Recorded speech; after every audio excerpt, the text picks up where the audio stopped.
இந்த தேசத்தில் பாரத திருநாட்டில் எத்தனையோ இடங்களுக்கு பிரதேசங்களுக்கு பயணித்தவன் பாரதி. அப்படி பயணித்த பாரதி தமிழகத்தை சொல்ல வருகின்ற பொழுது, தாய் தமிழகத்தை சொல்ல வருகின்ற பொழுது கல்வியில் சிறந்த தமிழ்நாடு என்று சொன்னான். அவன் சொல்லி முடித்து அடுத்த 3 வார்த்தைகளில் அதை உறுதி செய்தான்.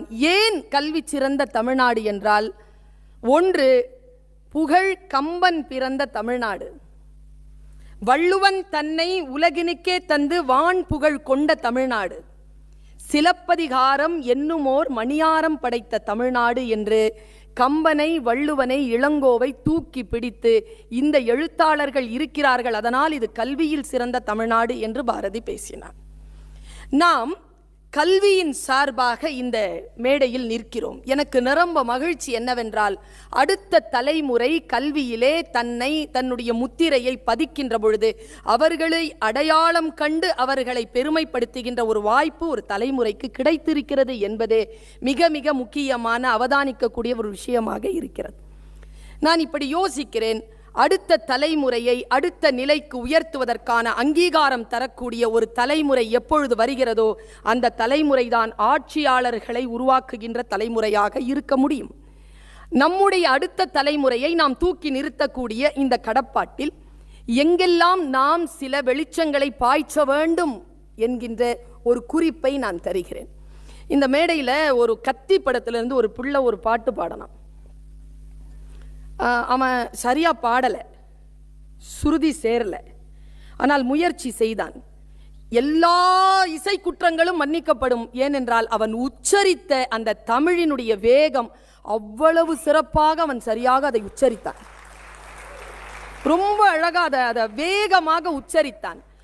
அவனுக்கே உரிய, அந்த இளைஞனுக்கே உரிய அந்த ரேப், அந்த மியூசிக்ல, அந்த இசையிலே அந்த வடிவம் இருந்ததனால் வேகமாக அவன் அதை சொன்னான்.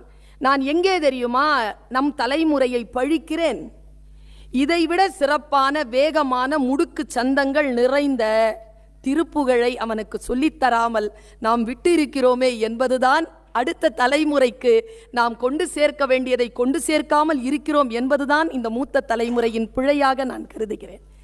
இந்த இடத்துல கராட்டே நடந்ததில்லை. ஒருத்தர்கிட்ட கேள்வி கேட்டார் அந்த நிகழ்ச்சி அமைப்பாளர். எத்தனை பேர் அதை கவனித்தீர்கள் என்று எனக்கு தெரியாது.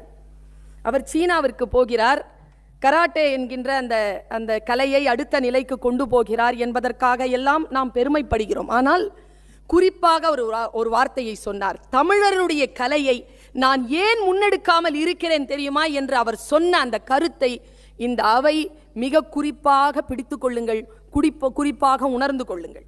நம்முடைய கலை நாம் ஏன் முன்னெடுக்க முடியாத சூழ்நிலையில் தள்ளப்பட்டோம். நாம் தள்ளப்பட்டோம் என்பதற்காகவே அதை விட்டுவிட முடியுமா? அடுத்த கட்டத்திற்கு அதை தூக்கி செல்லக்கூடிய எந்த முயற்சியை நாம் மேற்கொண்டோம் என்பதிலே நாம் கவனமாக இருக்க வேண்டும்.